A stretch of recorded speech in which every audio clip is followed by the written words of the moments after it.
Okay, so imagine stepping into a meditation room, All right, I'm picturing it. but you aren't there to, find inner peace. You aren't there to just observe your breath or detach from your ego. Oh, so not your typical yoga studio vibe. Exactly, none of that. Okay. You are actually there to sweat. Like you're there to generate this intense internal heat. Right, heat. Just from meditating. Yeah. You're creating this physical friction inside your own body with a single, ruthless goal. And that goal is manipulating your reality to acquire wealth and power. Wow. I mean, that completely shatters the conventional image we have, right? Right. Like the passive, tranquil yogi just sitting quietly in the corner. We're looking at a framework here that treats human attention not as this tool for relaxation, but as a literal mechanism for force. Exactly. And look, if you're listening to this deep dive right now and rolling your eyes, Which is fair. totally fair, because, we've all heard 100 of those get-rich-quick manifestation pitches online. Oh, constantly. Just visualize $1 million. Ah, right. But the source material we are examining today actually agrees with your skepticism. We're dissecting this methodology presented in a YouTube video by Osman. He goes by the Blind Muslim Yogi, right? Yes, exactly. And the video title asks a very direct question. Can yoga help you increase wealth and power? So today, our mission is to really test the mechanics of his claim. I love it because we're looking at an esoteric system that it doesn't ask you to just wish for things. No wishing allowed. Right. Instead, it demands that you build this internal architecture that's actually capable of handling like the sheer voltage of ambition. The voltage of ambition. That's a great way to put it. Well, I mean, the distinction between wishing and building is the core of this entire methodology. The promises of wealth and power, they always trigger a modern skeptical ear. As they should. As they should. Yeah. But Osman grounds these claims in a very sequential, structured system of the body's energy centers. Is methodical. Very. It has prerequisites, it has exclusionary factors, and it operates on a really specific set of internal physics. Okay, let's unpack these physics. But before we do, we kind of have to look at the messenger. We can't separate methodology from the person teaching it. That's a really important point. Because the context of who Osman is crucial here. Especially because his background seems, I don't know, entirely at odds with a tutorial on getting rich. Yeah, his day job isn't exactly corporate finance. Right. According to the source, he is a master-level telepathic energy healer. And he has over 4 decades of experience as a yoga and meditation teacher. 40 years is a massive amount of time to study this. And he operates through yogawellness786.com. But it's his specialization that really stopped me in my tracks when I was reading this. The critical care stuff? Yes. He specializes in terminal illnesses and critical care recovery. I mean, the stakes there are absolute life and death. Exactly. But hold on, we need to pause right there for a second. Telepathic energy healer? I know, that word trips a lot of people up. It trips me up. We understand the energy part of the equation, right? Moving life force, clearing blockages, sure. But how does the source position the telepathic aspect? Are we talking about, like, reading minds? Not quite. In the context of this advanced energetic medicine, telepathic doesn't mean conversational mind reading. You're not hearing their thoughts about lunch. Okay, so what is it then? Remote diagnosis. It's much closer to that. It points to this ability to sense, diagnose, and interact with an individual's energetic architecture without needing to be in the same room. Wait, really? Without physical proximity? Exactly. Or even verbal communication. It implies a level of sensitivity where the practitioner can just read the frequencies of another person's energy system. Like tuning into a radio station. Yeah, like detecting the blockages, the stagnant areas, the critical failures, purely through focused energetic resonance. Wow. Okay, so that brings up a really crucial boundary he sets early on in the material. The medical disclaimer. Yes, the disclaimer is very prominent. He states his therapies are all natural-based and are absolutely not a replacement for medical treatment. He's very strict about that. He is. He demands that anyone with a medical condition see a qualified, licensed medical practitioner in their area. Which shows he really respects the division of labor, between the physical body and the subtle body. Yeah, the way I translate that division is by looking at the human body as like a high-performance computer. Ooh, I like that analogy. Right, so the licensed medical doctor, they're the hardware technician. Fixing the machinery. Exactly. Yeah. If the motherboard is cracked or the cooling fan is shattered, meaning you have a severe physical ailment like a failing organ or a tumor, You need a surgeon for that. you need that hardware technician to physically repair the machinery. You can't meditate away a cracked motherboard. No, you definitely cannot. And so in this framework, Osman acts as the software engineer. He is stepping in to debug and optimize the energetic code that runs on that physical hardware. That makes perfect sense. But I still have a hard time reconciling this dual identity. The healing versus the wealth building. Yeah, because critical care is about restoring a failing system just to a baseline of mere survival. Wealth and power, that's about accumulating excess, dominating an environment. It's pure ambition. Right. So how does the text justify using a survival mechanism for something as materially focused as greed or power? Well, what's fascinating here is that the underlying currency is entirely neutral. Neutral? How so? Let's examine the baseline requirement for overcoming severe physical trauma. When a body enters critical care, it's facing catastrophic systemic failure. Yeah, everything is shutting down. So to stabilize and just survive, the human system has to marshal a massive, almost incomprehensible amount of life force energy. It's an internal siege state. Exactly. The body is diverting every single available resource to the front lines.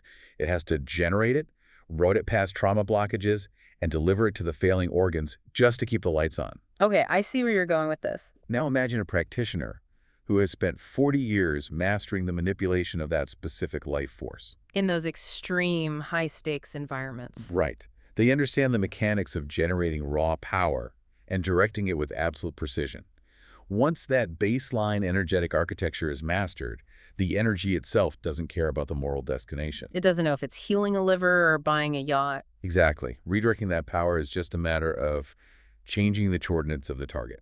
So you are saying the mechanism for cellular regeneration is, mechanically speaking, identical to the mechanism for environmental manipulation. Think about what wealth and power actually are in a practical sense. For you listening, think about what it means to be powerful. It's having options, right? It's the capacity to manipulate your external environment, to reduce friction and manifest your intentions. Oh, wow. But The mechanical principles of generating, unblocking, and directing energy, they remain the exact same. Whether you are directing it inward to heal a failing organ or directing it outward to build a business. or influence a room. It is the exact same power source. The only variable that changes is the application of the practitioner's will. That completely reframes the entire concept of ambition. I mean, we usually think of ambition as just a psychological state, right? Yeah. A desire. There's a feeling in your head. Right. But this framework treats ambition as a literal, measurable output of energy. Yes, an energetic voltage. But to apply that output, you need a schematic of the machine. Like, you need to know where this power is generated and stored in the body. Which leads us directly to the foundational architecture of Osman's methodology. The chakras. Okay, let's talk about the chakras, because that word has been so thoroughly secularized and diluted by the modern wellness industry. Well, it really has. You see it printed on yoga mats at the mall. People talk about their chakras over brunch as a metaphor for just, feeling a bit off balance. Like, oh, my heart chakra is blocked because someone cut me off in traffic. Exactly. The technical meaning has been almost completely hollowed out. But in the context of this specific advanced practice, Osman strips away all that pop culture fluff. He takes it very seriously. He does. Here's where it gets really interesting for you, the listener. He treats these energy centers as a literal physiological reality. They are presented as a definitive anatomical map of the subtle body. Containing 7 major energy centers, right, that a practitioner has to learn to navigate. Correct. And the text identifies them sequentially from the base of the spine upwards. Okay, let's list them. You have the root, the sacral, the solar plexus, the heart, the throat, the third eye, and finally, the crown chakra. Okay, so we have the map. Now, a common trap for anyone approaching this material purely for material gain Is wanting to skip right to the good stuff. exactly, the desire to skip to the end. If someone just wants to hack the system for wealth, they might just dismiss the lower centers and look for the specific button that dispenses cash. Like a spiritual ATM. Right, but Osman's framework explicitly denies that shortcut. Yes, it is functionally impossible. But why is that impossible within this system? I mean, if I know the location of the power center, why can't I just isolate my focus on that one specific area? Because the anatomy functions as a singular interdependent circuit. Mm. The energy doesn't just spontaneously manifest wherever you place your It attention. has a source. Right. Esoteric yoga science describes this life force as originating at the basin, the root, and moving sequentially upward through the centers. It's an evolutionary pathway. So it tracks human development from the primal to the complex. Exactly. Think about the root. It governs our most fundamental survival instincts, like the baseline of physical security. Food, shelter, safety. Yeah.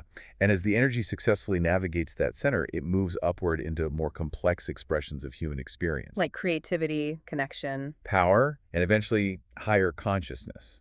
You have to view these centers as a series of sequential valves on a vertical pipeline. Oh, I like the pipeline image. You cannot push the water to the third floor of a building if the main valve on the ground floor is rusted shut. The architecture demands respect for the sequence. It absolutely does. Okay, so we have this vertical pipeline. Assuming the system is functioning and the energy is flowing upward, we need to isolate the engine of ambition. Where on this map do wealth and power actually reside? Right. According to Osman, the specific target for wealth and power is the third center from the base. The solar plexus. Yes, known as the Manipura chakra, located right in the stomach area. And this is where the methodology gets incredibly pragmatic, which I really appreciate. Me too. Osman injects a heavy dose of realism here that completely separates his teaching from that modern manifestation culture we talked about earlier. He's not selling a magic pill. He explicitly states this is not a magic pill. Meditating on the Manipura chakra won't instantly make you the president of the United States. Or the head of the United Nations. Right. He specifically uses those examples to introduce this concept of exclusionary factors. That inclusion of exclusionary factors is what elevates this from wishful thinking to a grounded discipline. Let's spend some time on this because manifestation content usually implies that you are this omnipotent creator of your reality, right? You can be anything you want to be. Yeah. Hindered only by your lack of belief. Like if you just visualize hard enough, the universe will bend to your will regardless of the laws of physics or systemic constraints. Which is incredibly toxic if you think about it. It is. And Osman rejects that entirely. So what do these exclusionary factors actually represent in a person's life? Well, they represent the undeniable physics of reality. We're talking societal, genetic, historical, and circumstantial physics. Okay, give me an example. A person might have a deeply ingrained genetic limitation, or they might exist in a socio-political environment with immovable ceilings. Like systemic barriers that you can't just meditate your way out of. Exactly.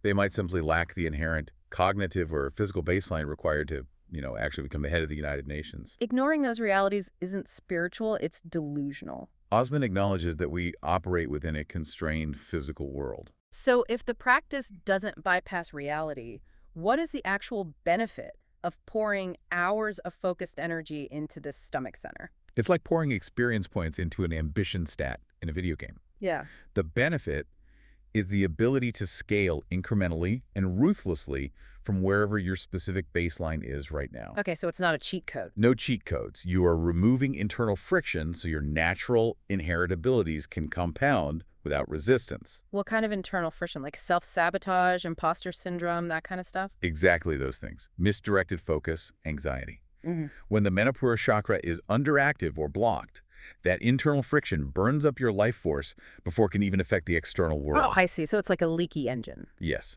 You have an idea for a business, but anxiety prevents execution. Or you have the skills for a promotion, but a lack of internal authority keeps you quiet in the meeting. Right. So activating the solar plexus isn't about gaining a superpower you never possessed. It is about maximizing the engine you already have. It pushes you to higher and higher levels of power relative to your starting point. If we connect this to the bigger picture, it's about making your natural abilities compound. Which requires rigorous honesty from the practitioner, honestly. Oh, absolutely. You have to assess your current baseline without ego. You aren't becoming a completely different entity. You are just becoming the absolute apex version of your current self. It demands a complete audit of your inherent potential. Okay, so let's look at the mechanics of tuning into this center. When a master practitioner locates the Manipura chakra during deep meditation, what does the interface look like? This is a really fascinating divergence in spiritual science. It is. The source text highlights a point of divergence here that kind of challenges the idea of objective spiritual science. Osman notes that across the internet and in various texts, the solar plexus is almost universally described and depicted as being yellow. Yeah, if you Google it, it's yellow everywhere. Right. But he states very clearly that when he activates it and views it with his spiritual eye, the color is red. He openly contradicts the widely accepted visual consensus. And he does it without aggressively discounting other practitioners, too.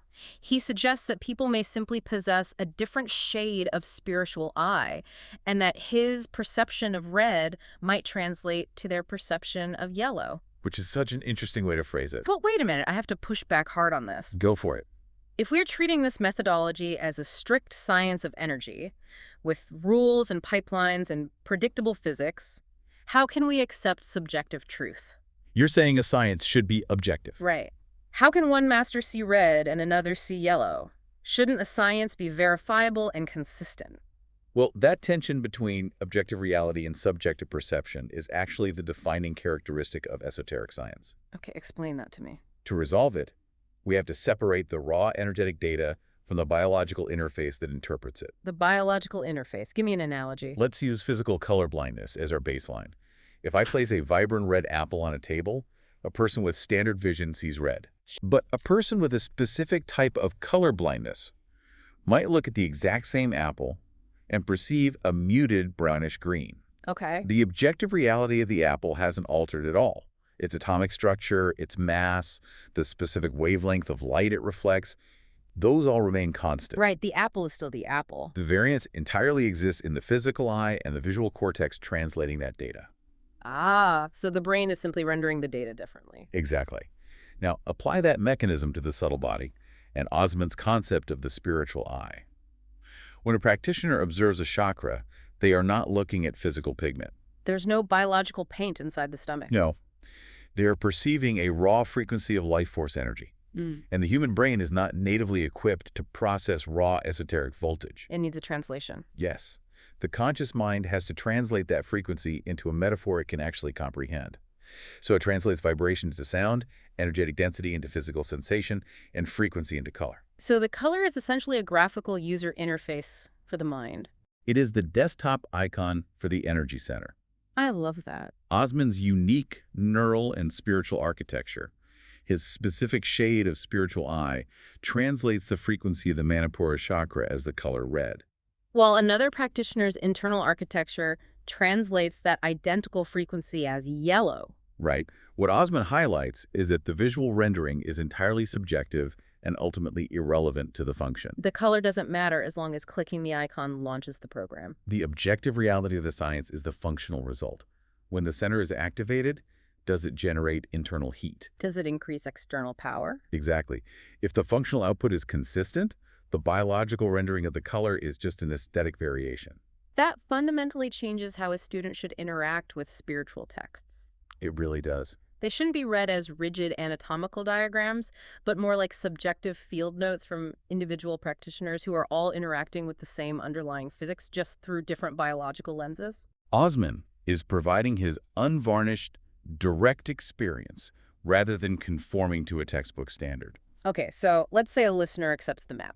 They know the center of ambition is in the solar plexus, and they are prepared for whatever color their brain decides to render. Red, yellow, whatever. Can they simply sit down tonight, focus intensely on their stomach, and start generating wealth? According to the source, absolutely not. Right. The text is definitive on this point. This is maybe the most sobering restriction in the entire protocol. This process is not a DIY weekend project. Osman lays out rigid prerequisites for unblocking the system.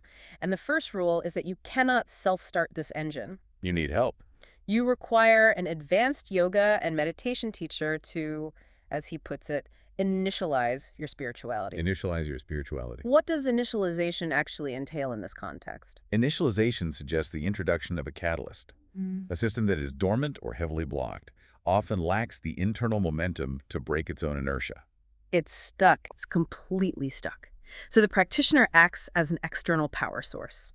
They introduce a highly refined frequency into the student's system to jumpstart the energetic current. So they're a spiritual jumper cable. That's a great way to look at it. But even with that jumpstart, Osman states that before you can even target the solar plexus, all the major blockages in all the energy centers must be removed. Back to the pipeline. Right, we go back to the pipeline. Energy moves from the root upward. If the root chakra is blocked, the energy cannot reach the Manipura chakra. Making any focus on wealth completely futile. He emphasizes that clearing these pathways requires someone competent and professional, noting his own proprietary protocols that he developed over 4 decades. It's delicate work. I look at this like trying to restore an old, neglected house. Okay, walk me through it. So the solar plexus, the wealth center, is this beautiful rainfall shower head on the 2nd floor. You want to stand under it and feel the water pressure.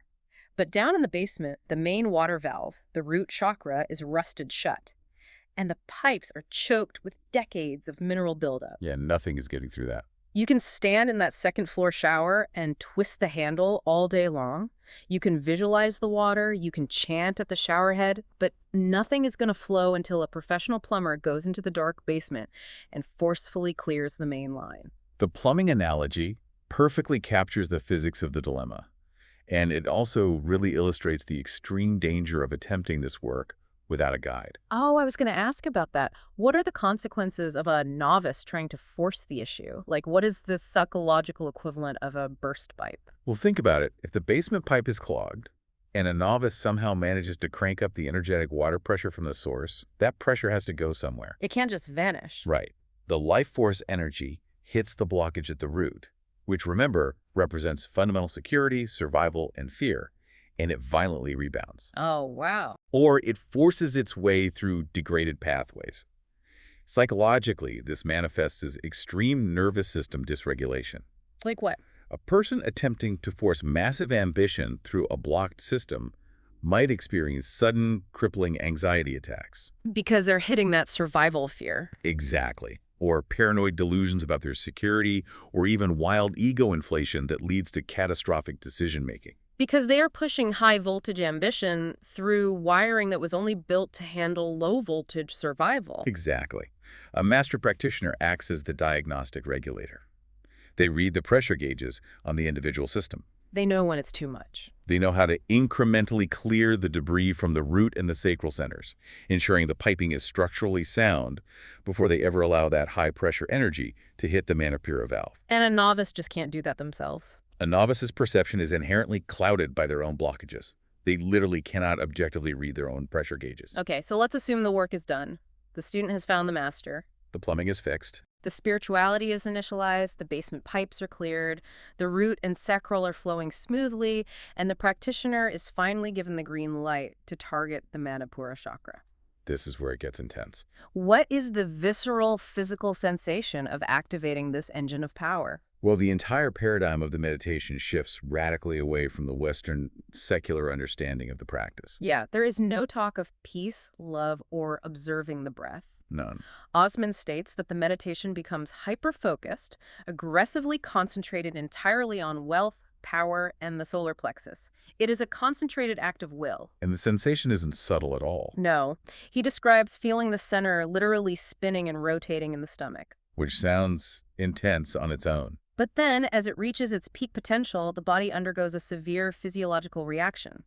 It heats up, and the practitioner begins to sweat. Pure mental focus generating measurable physical heat. How does the text explain that mind-body connection? Why is someone sitting perfectly still in a room dripping with sweat? We can look at this through the lens of the law of conservation of energy. Okay, science class, let's go. Energy cannot be created or destroyed. It can only be transformed. Right.